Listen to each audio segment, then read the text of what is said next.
कंसध्वंसी पदाम्भोज संसक्तो हंसपुङ्गवः ब्रह्मण्यगुरुराजाख्यो वर्ततां मम मानसे.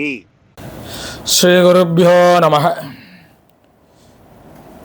ஹரிசர்வோத்தமா வாயுஜீவோத்தமா.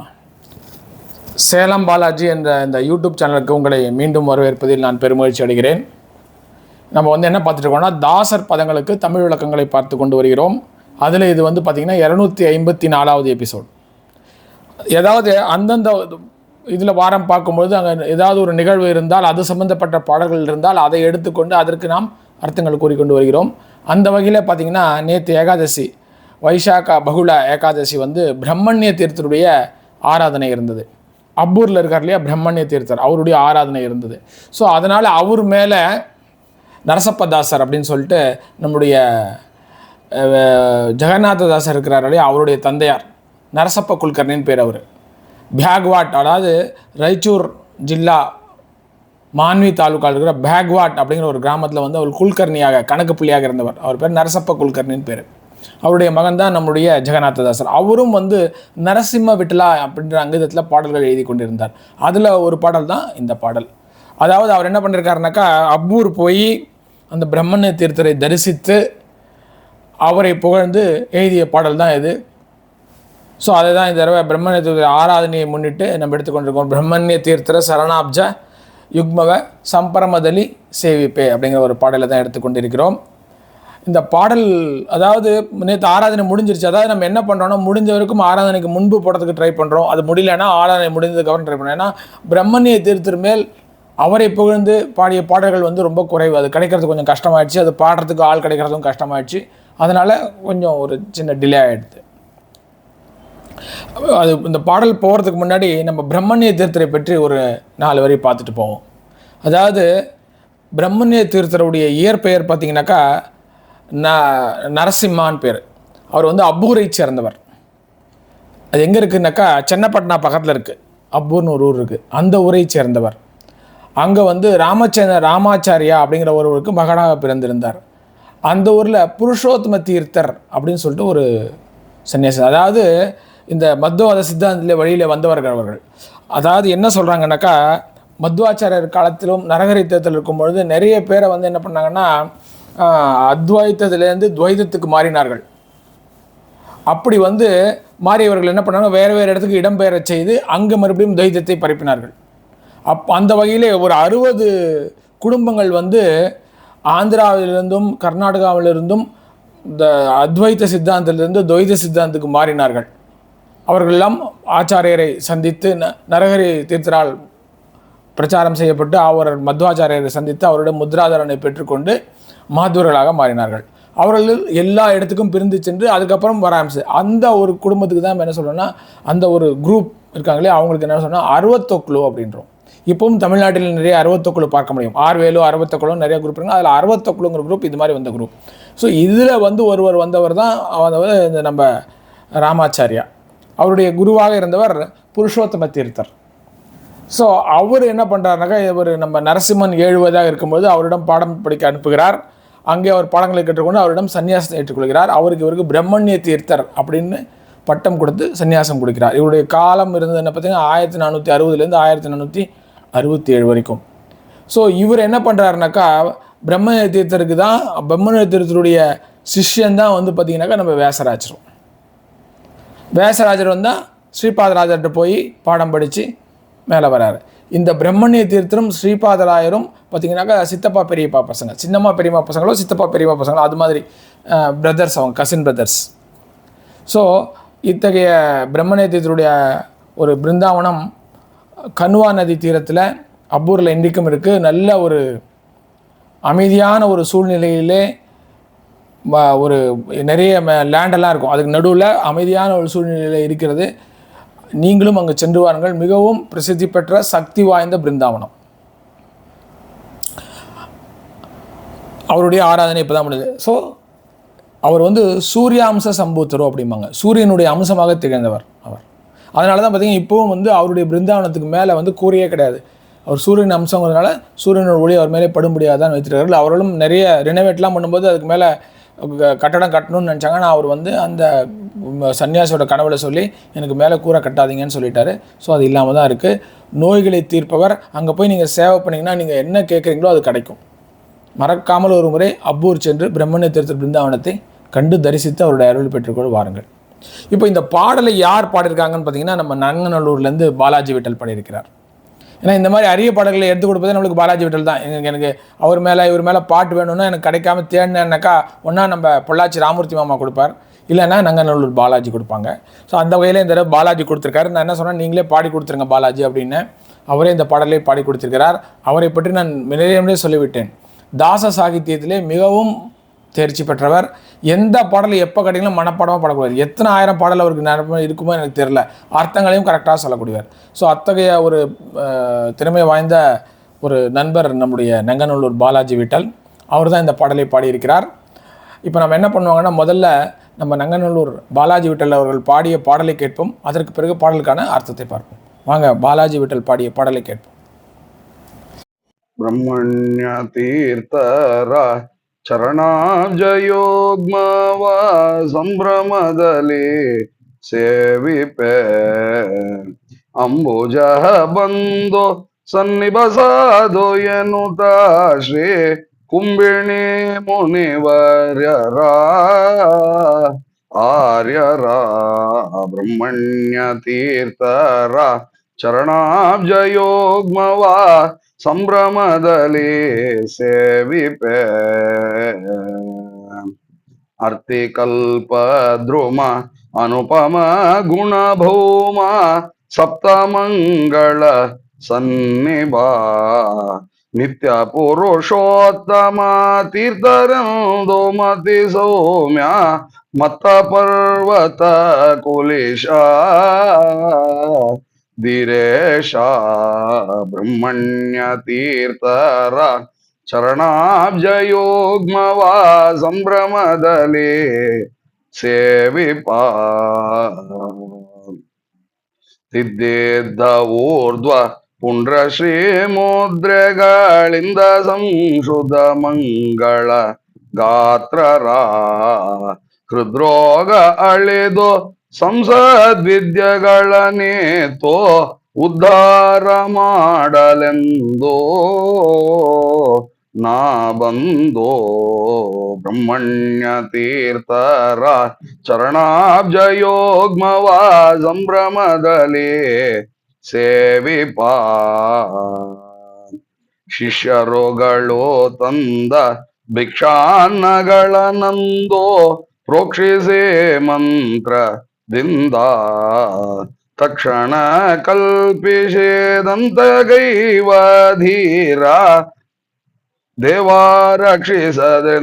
ರಕ್ಷಿಸೆಂದರಗುವೆನೋ ಬೇಡುವೆನೋ ಬ್ರಹ್ಮಣ್ಯ ತೀರ್ಥರ ಚರಣಾಬ್ಜಯೋಗ್ಮವ ಸಂಭ್ರಮದಲ್ಲಿ ಸೇವಿಪೆ ಕಾಂತೆಯೋರ್ವಳು ತನ್ನ ಕಾಂತ ಸ್ವರ್ಗವನಯ್ಯ ಚಿಂತಿಸಿ ಶೋಕದಿಂದ ಕಾಂತೆ ವಂದಿಸಲು ಸೋಮಾಂಗಲ್ಯವರವೇತೋ ಕಾಂತನ ರಕ್ಷಿಸಿದ ಕೋವಿದರಾದ ಬ್ರಹ್ಮಣ್ಯ ತೀರ್ಥರ ಚರಣಾಬ್ಜಯೋಗ್ಮವ ಸಂಭ್ರಮದಲ್ಲಿ ಸೇವಿಪ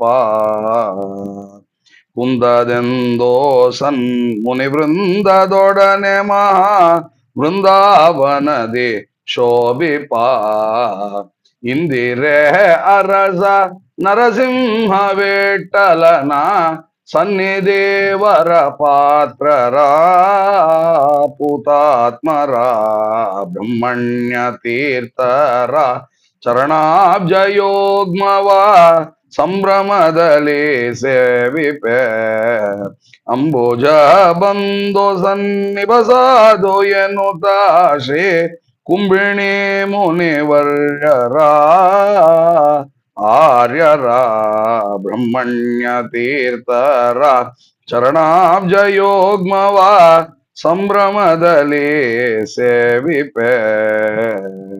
நம்மளுடைய நண்பர் திரு பாலாஜி விட்டல் அவர்கள் இந்த பாடலை மிக அருமையாக பாடியிருந்தார். அவருக்கு என்னுடைய நன்றியும் பாராட்டுதலையும் தெரிவித்துக் கொள்கிறேன். இப்போ பாட்டுடைய பல்லவி அனுபல்லவிக்கு போவோம். பிரம்மண்ய தீர்த்தர சரணாப்ஜ உக்மவ சம்பிரமதலி சேவிப்பே அம்புஜ பந்து சன்னிப சாது எனுத்த ஸ்ரீ கும்பினி முனிவரியர ஆரியர. அதாவது பிரம்மண்ய தீர்த்தருடைய அவருடைய இந்த சரணாப்ஜங்கள் இருக்கிறது இல்லையா, 2 யுக்மவன 2 சரணங்களையும் நான் என்ன பண்ணுவேன், மிக சிறப்பான முறையிலே நான் சேவிப்பேன். அவ்வளோ பெரிய மகானவர். அவருடைய அந்த சரணாம்புஜங்களை நான் மிகவும் சிறப்பான வழியிலே சேவிப்பேன் அப்படின்னு சொல்கிறாரு. சொல்லிட்டு என்ன சொல்கிறாரு, அம்புஜ பந்து சன்னிப சாது எனுத்த ஸ்ரீ கும்பினி முனிவரியர ஆரியர. ஆரியரான சிறப்பானவரன்னு அர்த்தம். இவங்க என்னமோ ஆரியகிரன்னு சொல்கிறாங்க, அப்படி இல்லை, ஆரியான சிறப்பானவர்னு அர்த்தம், அவ்வளோதான். ஸோ ஆரியர அப்படின்றாரு. அம்புஜ பந்து, அம்புஜன்னா என்ன, தாமரை, பந்துன்னா உறவினன் நண்பன் எப்படி வேணா வச்சுக்கலாம். ஸோ தாமரையின் உறவினனான அப்படின்னா என்ன அர்த்தம், அல்லது தாமரையின் நண்பன் உரைகின்ற சாநித்தியம் கொண்டிருக்கின்ற, சன்னிபன சாநித்தியம் கொண்டிருக்கின்ற அப்படின்னு சொல்லலாம். அப்போது அந்த தாமரையின் நண்பன் யார், அந்த சூரியன். சூரியன் சன்னிதானம் கொண்டிருக்கின்ற, சாநித்தியம் கொண்டிருக்கின்ற அப்படின்னாக்கா சூரியாம்ச சம்பூத்தருன்னு அர்த்தம். இவர் சூரியனுடைய அம்சமாக திகழ்பவர்னு அர்த்தம். அதுதான் இந்த இடத்துல சொல்கிறாரு. அம்புஜ பந்து சன்னிப அப்படின்னு சொல்கிறாரு. சாது எனுதா, சாது என்று அழைக்கப்படுகின்ற ஸ்ரீ கும்பினி, கும்பினா உலகம் இல்லையா, இந்த பூமி, இந்த பூமியிலே ஒரு சிறப்பான முனியாக திகழ்ந்து கொண்டிருக்கின்ற பிரம்மண்ய தீர்த்தர சரணாம்புஜவை நான் வணங்குவேன் அப்படின்னு சொல்கிறார். அதுதான் இந்த பல்லவி அனுபல்லவியோட அர்த்தம். பாட்டில் 5 சரணம் இருக்குது. அதனால் கொஞ்சம் ஃபாஸ்ட்டாக சொல்கிறேன். ஏன்னா இப்போ என்ன வச்சுருக்கோம்னாக்கா நிறைய மாற்றங்கள் கொண்டு வரணும்னு நினைக்கிறோம். அதில் ஒன்று என்னக்கா நேரத்தை குறைப்பது. 20 நிமிஷம் 25 நிமிஷம் போனால் நிறைய பேர் கேட்க மாட்டேன்றாங்க. அதனால் இந்த மொனோட்டனஸாக போகிறத கட் ஷார்ட் பண்ணி முடிந்த வரைக்கும் ஃபாஸ்ட்டாக கிறிஸ்பாக சொல்லணும்னு முடிவு பண்ணியிருக்கோம். அதனால் கொஞ்சம் ஃபாஸ்ட்டாக போவோம். அர்த்தி கல்ப திரும அனுபம குணபௌமா அப்படின்றார். அதாவது பக்தர்கள் வேண்டும் வரங்களை அந்த கல்ப தருவனை போல அள்ளி தருகின்ற அனுபம அப்படின்னாக்கா ஈடு இணையில்லாத குணங்களை கொண்டிருக்கிற பௌமா, குணபௌமா, பௌமான சிறந்தவன். ஸோ அந்த கல்பத்தருவை போல கேட்கிற வரங்களையெல்லாம் அள்ளி தருகின்ற ஈடு இணையற்ற குணங்களை கொண்டிருக்கின்ற பிரம்மண்ய தீர்த்தரே சப்தமங்கல சன்னிவா அப்படின்றார். சப்தன்னா இந்த இடத்துல என்ன எடுத்துக்கணும்னாக்கா எல்லாம் அப்படின்னு அர்த்தம், பூர்ணமான எல்லாம்னு அர்த்தம். இப்போ சப்த நாடியும் ஒடுங்கிடுச்சுன்னு சொல்லுவோம் இல்லையா, எல்லா நாடிகளும் ஒடுங்கி விட்டது அந்த நேரத்தில் எனக்கு அப்படின்னு. அது மாதிரி சப்த அப்படின்னா இந்த இடத்துல எல்லாம்னு எடுத்துக்கணும். சப்த மங்கள சன்னிபா, எல்லா மங்களங்களும் சாநித்தியம் கொண்டிருக்கின்ற நித்திய புருஷோத்ம தீர்த்தரந்த மது சௌமிய, எல்லா மங்களமும் சாநிதானியம் கொண்டிருக்கின்ற பிரம்மண்ய தீர்த்தர் என்ன பண்ணுறாருனாக்கா நித்தியம் புருஷோத்ம தீர்த்தரந்த மது சௌமியர். புருஷோத்ம தீர்த்தர் என்றும் அந்த சூரியனை அந்த சந்திரனை போன்ற குளிர்ச்சியான குணமுடைய அந்த புருஷோத்தம தீர்த்தரை வழியில் வந்தவர் அப்படின்னு சொல்கிறார். அதாவது புருஷோத்தம தீர்த்தர் தான் இவருடைய ஆசிரம குரு. அங்கே பக்கத்தில் ஒரு குகை இருக்கிறது. அங்கே அவருக்கு பிருந்தாவனம் கிடையாது. அவர் குகையிலே போய் மாயமாக மறந்து விடுகிறார். இன்றும் அங்கிருந்து தவம் செய்கிறார் என்று நம்பிக்கை. நீங்கள் போனீங்கன்னா அப்பூர் போனீங்கன்னா அந்த ஹுலி குகைன்னு சொன்னீங்கன்னா கூப்பிட்டு போவாங்க. அங்கே போய் பார்க்கலாம். நீங்கள் அங்கே குகை ஒன்று இருக்கிறது, மலை மேலே ஒரு குகை இருக்கிறது. அங்கே தான் புருஷோத்தம தீர்த்தருடைய, அங்கே தான் லாஸ்ட்டாக போய் அவர் இதுக்கு உட்காந்தார், தப்பஸ்க்கு உட்காந்த இடம். மத்த பர்வத குலிஷா அப்படின்றார். மத்தம்னா அகங்காரம், மத்து இல்லையா, அகங்காரம் அப்படிங்கிற அந்த மலை இருக்கிறது இல்லையா, நம்மளுக்கு எப்படி இருக்கிறது அகங்காரம், ஒரு மலை போல் அகங்காரம் இருக்கிறது. ஸோ இந்த மலை போல் இருக்கின்ற இந்த அகங்காரத்துக்கு இவர் வஜ்ராயுதத்தை போன்றவர். குலிஷானா வஜ்ராயுதத்தை போன்றவர் அப்படின்னு சொல்றாரு. அதுதான் இந்த ஒரு சரணத்துடைய அர்த்தம். இப்போ பாட்டுடைய அடுத்த சரணத்துக்கு போவோம். தித்தித்த ஊர்தவ புன்ற ஸ்ரீ முத்திரைகளிந்தா சன்சுத்தா. அதாவது நாம் சுத்தமாக வேண்டுமென்றால் குளித்தால் மட்டும் போதாது. நம்ம சாஸ்திரங்கள் அதுதான் சொல்லுது. குளித்த பின் நாம் அந்த ஊர்தவ போன்ற துவாதச நாமங்களை நிச்சயமாக இட்டுக்கொள்ள வேண்டும். துவாதச நாமங்கள் இல்லாமல் இருப்பவரை நாம் பார்த்தோமானால், அவருடைய முக தரிசனம் செய்தோமானால் நமக்கு அவ்வளோ பாவமா. ஸோ எல்லோரும் அந்த ஊர்த்தவ போன்ற நாமங்களை அணிந்து கொண்டால் உடம்பிற்கு சுத்தி.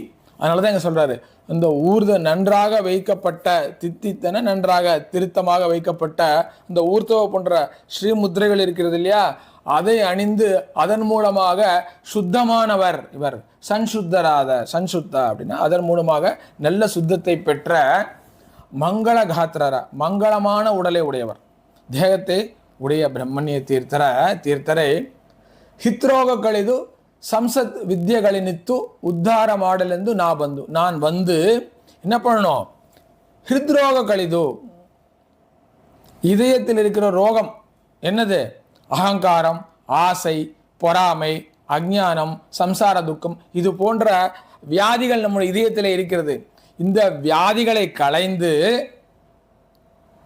என்ன பண்ணோம், சம்சத் வித்தியகளினித்து, எல்லா விதமான சத் வித்தியைகள் நல்ல வித்தியைகளை எனக்கு கொடுத்து, மனசிலே இருக்கின்ற அந்த வியாதிகளை களைந்து நல்ல வித்தியை கொடுத்து, உத்தாரமாடல் என்று என்னை உயர்த்துவாயாக, என்னை உயர்த்தி என் வாழ்க்கையிலே உயர்த்தி விடுவாக என்று நம்பி நான் இங்கு வந்தேன். நான் வந்து என்ன பண்ண, பிரம்மண்ய தீர்த்தர சரணாப்ஜ உக்ம சம்பிரதம் சேவிப்பே அப்படின்றார். ஸோ அதுதான் வந்து இந்த ஒரு சரணத்துடைய அர்த்தம். இப்போ பாடலுடைய அடுத்த சரணத்துக்கு போவோம். ಶಿಷ್ಯರುಗಳು ತಂದ ಭಿಕ್ಷಾನ್ನಗಳನ್ನಂದು ಪ್ರೋಕ್ಷಿಸಿ ಮಂತ್ರದಿಂದ ತಕ್ಷಣ ಕಲ್ಪಿಸಿ ತಂದೆಗುವ. அப்படின்னா என்ன அர்த்தம் பாருங்க. அந்த காலத்தில் வந்து இவருடைய மகிமைகள் ஒன்று என்னன்னாக்கா, இவருடைய சிஷ்யர்கள் வீடு வீடாக போய் சென்று பிக்ஷை வாங்கி வருவார்களாம். பிக்ஷை வாங்கி வந்து அதைத்தான் உண்பார்கள். அப்போது அப்படி வாங்கி வரும்போது வேறு வேறு வீடுகளுக்கு சென்று வாங்கி வரும்பொழுது அதெல்லாம் என்னவாயிருக்கும், ஆறி போயிருக்கும், கொஞ்சம் பழசான மாதிரியும் இருக்கும். ஏன்னா காத்தால வீடு வீடாக அலைஞ்சு வாங்கிட்டு வரணும்லையே வாங்கிட்டு வராங்க. அந்த மாதிரி கொண்டு வந்த பிக்ஷையின் மேலே இவர் மந்திரದಿಂದ ಪ್ರೋಕ್ಷಿಸಿ, ಶಿಷ್ಯರು ತಂದ ಭಿಕ್ಷಣ್ಣಗಳನ್ ಅಂದು அன்னைக்கு சிஷ்யர்கள் கொண்டு வந்த அந்த பிக்ஷானங்களை மந்திரದಿಂದ ಪ್ರೋಕ್ಷಿಸಿ, இப்படி படிக்கணும். அதை மந்திரத்தினால் புரோக்ஷனை செய்யும் பொழுது தக்ஷண கல்பிசதந்தே, இப்பொழுதுதான் சமைத்தது போல ஃப்ரெஷ்ஷாக சூடாக, தக்ஷண கல்பிசதந்தே இப்பொழுதுதான் சமைத்தது போல சூடாக, தந்தேகுவ ஏகுவ அப்படின்னா அது போக மாற்றிய தீரா அப்படின்றாரு. ஸோ இவர் அவ்வளோ மகிமை கொண்டிருந்தார். தேவா ரக்ஷிஷ் எந்த இறகுவனு பேடுவனும், என்னை காப்பாற்று என்று நான் உன் சரணங்களை பாதார விதங்களை சரணடைவேன், உன்னை வேண்டிக் கொள்வேன் அப்படின்னு சொல்றாரு. அதுதான் இந்த சரணத்துடைய அர்த்தம். இப்போ பாட்டுடைய அடுத்த சரணத்துக்கு போவோம். ಕಾಂತೆಯೋರ್ವಳು ತನ್ನ ಕಾಂತ ಸ್ವರ್ಗವನಯ್ಯ ಚಿಂತಿಸಿ ಶೋಕದಿಂದ ಕಾಂತೆ ವಂದಿಸಲು ಸುಮಂಗಲ್ಯ ವರವಿತ್ತು ಕಾಂತನ ರಕ್ಷಿಸಿದ கோவிதராத மேலே போயிடுங்க, பிரம்மண்ய தீர்த்தர அப்படின்னு வரணும். அதாவது அங்கங்கே அப்படி கட் பண்ணுவார், அது நீங்கள் போய் கனெக்ட் பண்ணிக்கணும். கோவிதராதன்னா நல்ல சிறப்பான அந்தனரான அப்படின்னு சொல்லி அங்கே போயிடணும். ஸோ காந்தே ஓர்வலு இது ஒரு கதை. அதாவது பிரம்மண்ய தீர்த்தர் என்ன பண்ணுறாருனாக்கா, அங்கே தொட்டுமலூர்னு ஒரு ஊர் இருக்குது, பார்த்துருக்கீங்களா? அந்த இதுக்கிட்டே இருக்கும் பிரம்மண்ய தீர்த்தருடைய ஊர் இருக்குல்ல, அப்பூர் இருக்குல்லையா, அதுக்கு பக்கத்துலேயே இது சென்னப்பட்டினம் முதல்ல தொட்டுமலூர்னு ஒரு ஊர். அங்கே தான் வந்து ஒரு கிருஷ்ணனுடைய கோயில் இருக்கிறது. அங்கே தான் ஜெகதோதாரணா பாடினார் நம்ம புரந்தரதாசர். ஸோ அந்த இடத்துல ஒரு பிராமணர் என்ன பண்ணுறாருனாக்கா, அவருடைய மனைவியும் குழந்தைகள் இல்லை அவங்களுக்கு. அவங்க காசிக்கு போகணும், வயதானவர்கள் காசிக்கு போகணும் என்று தீர்மானம் எடுத்து கிளம்புறாங்க. அப்போ என்ன, அது கிளம்பும்போது அந்த பிராமணர் இறந்து விடுகிறார். இப்போ அந்த அம்மா ரொம்ப சோகமாயிடுறாங்க. சோகத்தில் என்ன பண்ணுறாங்க, அங்கே வந்து இவர் பிரம்மண்ய தீர்த்தர் வரார், அந்த இடத்துக்கு வரார். வரும்போது அவருடைய காலிலே விழுந்து அழுகிறார். நான் வந்து எனக்கு அருள் புரியுங்கள், நான் வந்து உடன்கட்டை ஏறணும்னு பண்ணியிருக்கான்னு வச்சுங்களேன். அப்போ இவர்கிட்ட ஒரு பர்மிஷன் வாங்கிக்கலான்னு அழுகிறா. இவர் என்ன பண்ணிடுறாரு, தீர்க்க சுமங்கலி பவ அப்படின்னு சொல்லிட்டு ஆசீர்வதிச்சிடுறாரு. உடனே அந்த அம்மா இருக்காங்க, புருஷன் இறந்து போயிட்டாரு, நீங்கள் இப்படி போய் ஆசீர்வதிக்கிறீங்களே, நான் உங்ககிட்ட வந்து உடன்கட்டை ஏறுவதற்காக பர்மிஷன் தான் கேட்க வந்தேன் அப்படின்றாரு. அப்போ அவர் சொல்கிறாரு, நான் இந்த இதை சொல்லலை, ஆசீர்வாதம் அந்த பகவான் என் வாயிலே கொடுத்த ஆசீர்வாதம் உன் கணவன் இறக்கவில்லை அப்படின்னு சொல்லிட்டு என்ன பண்ணுறாரு, அங்கே போய் அந்த பிராமணனின் உடல் மீது தன்னுடைய கமண்டலத்திலிருந்து தீர்த்தத்தை எடுத்து தெளிக்கும் பொழுது அவர் அப்படியே எழுந்து உட்கார்ந்துடுறார். அந்த அம்மாவுக்கு ரொம்ப சந்தோஷம் ஆகிடுது. சந்தோஷம் அவர் சொல்கிறார், உங்களுக்கு ஒரு மகன் பிறப்பான், அவனை நீங்கள் மடத்துக்கு கொடுத்து விட வேண்டும்ன்றாரு. சொல்கிறாங்க, என்ன நாங்களே இப்போ வயசானவங்கன்றாங்க. இல்லை, உங்களுக்கு ஒரு குழந்தை பிறக்கும், அந்த குழந்தையை நீங்கள் பிறக்கும்போது என்ன சொன்னீங்கன்னா, அங்கே தங்க தாம்பாளத்திலே அதை பிடிப்போம், அதே நான் கொண்டு வந்து என்னுடைய ஆசிரமத்தில் வைத்து வளர்த்துக் கொள்கிறேன்றாரு.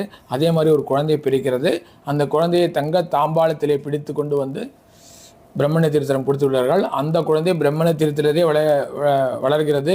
அந்த சாலிகிராமத்துக்கு அபிஷேகம் செய்த பாலை உண்டே வளர்கிறது. அந்த குழந்தை தான் நம்முடைய வியாசராஜர். அதுதான் சொல்கிறார். காந்தே ஒரு பெண்மணி தன்னுடைய தன்னுடைய கணவன்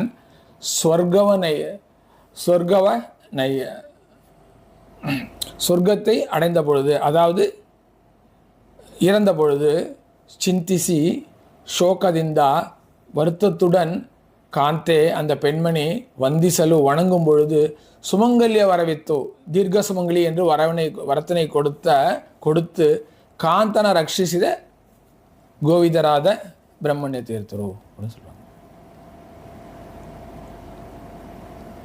ஸோ அந்த வியாசராஜரை கதைத்தான் இங்கே சொல்கிறார். இப்போ கடைசி சரணம், இங்கே அவருடைய அங்கிதமான நரசிம்ம விட்டலா அப்படிங்கிறதை கொண்டு வந்து இந்த பாடலை முடிக்கிறார். குந்தெந்து முனிவிருந்ததொடனே மகா விருந்தாவனதி சோபிப்பா. குந்திந்து அப்படின்னாக்கா குந்த மலர் அப்படிம்பாங்க. குந்த அப்படிங்கிறது ஒரு மலர், ஒரு வெண்மையான நிறத்தில் இருக்கிற மலர். குந்தானாலே வெண்மைன்னு எடுத்துக்கலாம், பிரகாசமான வெண்மை அப்படிங்கிற ஒரு அர்த்தம் வரும். ஸோ வெண்மையான சந்திரனை போல, பிரகாசிக்கின்ற சந்திரனை போல முனிவிருந்ததுடனே, முனிகளுடைய கூட்டத்துடன் அப்படின்னாக்கா, இவருடைய அப்பூர் போனீங்கன்னாக்கா நம்ம பிரம்மண்ய தீர்த்தருடைய பிருந்தாவனத்தை சுற்றிலும் நிறைய பிருந்தாவனங்கள் இருக்கிறது. வியாசராஜருடைய ஒரு மிருத்திகா பிருந்தாவனம் இருக்கிறது. அது அல்லாமல் லக்ஷ்மிபதி தீர்த்தரோ அப்படின்னு ஒன்று இருக்குது. லக்ஷ்மீசர் தீர்த்தருடைய பிருந்தாவனம் இருக்கிறது. ரகுபதி தீர்த்தருடைய பிருந்தாவனம் இருக்கிறது. லக்ஷ்மி பிரசன்ன தீர்த்தருடைய பிருந்தாவனம் இருக்கிறது. இதுபோல நிறைய பிருந்தாவனங்கள் இருக்கிறது. அதனால தான் சொல்கிறார், என்ன சொல்கிறார், முனி விருந்ததுடனே, அந்த முனிகளின் கூட்டத்துடன், அந்த பிருந்தாவனின் கூட்டத்தில் நடுவிலே மகா விருந்தாவனதி, மிகப்பெரிய விருந்தாவனத்தில் சோபிப்பவனே, அங்கே திகழ்ந்து கொண்டிருப்பவனே, அந்த இடத்துக்கு அழகூட்டி கொண்டு இருப்பவனே, இந்திரே அரசர நரசிம்ம விட்டலன சந்நிதி வர பாத்திரார பூதாத்மரா. அதாவது இந்திரே அரசன் யாரு? நம்முடைய ஸ்ரீஹரி. அந்த ஸ்ரீஹரியான நரசிம்ம விட்டலன் இருக்கிறான் இல்லையா, அவனுடைய சன்னிதானத்திலே அவனுடைய வரத்துக்கு பாத்திரரான சிரேஷ்டமான ஒரு சன்னியாசியே அப்படின்னு சொல்கிறாரு. அதாவது இவருக்கு இஷ்ட தெய்வம்னு பார்த்தீங்கன்னாக்கா நரசிம்மன் தான், நம்மளுடைய பிரம்மணி தீர்த்திருக்கு. அதனால தான் அதையும் இங்கே கொண்டு வந்த மாதிரி இருக்கும். அவருடைய அங்கீதமான நரசிம்மவட்டலையும் கொண்டு வந்த மாதிரி இருக்குன்னு சொல்லி, அவருடைய நரசிம்மவட்டனுடைய சன்னதியிலே அவனுடைய வரத்திற்கு பாத்திரமராக தெரிந்து கொண்டிருக்கின்ற பிரம்மண்ய தீர்த்தரே என்ன சொல்கிறாரு, பிரம்மண்ய தீர்த்தர சரணாப்ஜோக்ம சம்பிரமதலி சேவிப்பே அப்படின்னு சொல்லி இந்த பாடலை முடிக்கிறார். ஸோ ஒரு அருமையான நரசப்ப தாசர் அவருடைய பாடலை கேட்டோம். இந்த ஆராதனை முடிஞ்சது, இருந்தாலும் பரவாயில்ல, நீங்கள் எப்போ வேணாலும் அந்த பிரம்மண்ய தீர்த்தரை வணங்கலாம். இந்த பாடலை பாடி பிரம்மண்ய தீர்த்தரை வணங்குங்கள், நிச்சயமாக உங்கள் வாழ்விலே நல்லதே நடக்கும் என்று கூறி என்னுடைய இந்த எபிசோடை நான் இத்துடன் முடித்துக்கொள்கிறேன். உங்களிடமிருந்து நன்றி கூறி விடைபெறுவது உங்கள் சேலம் பாலாஜி. நன்றி, வணக்கம். சண்மந்தாயன்.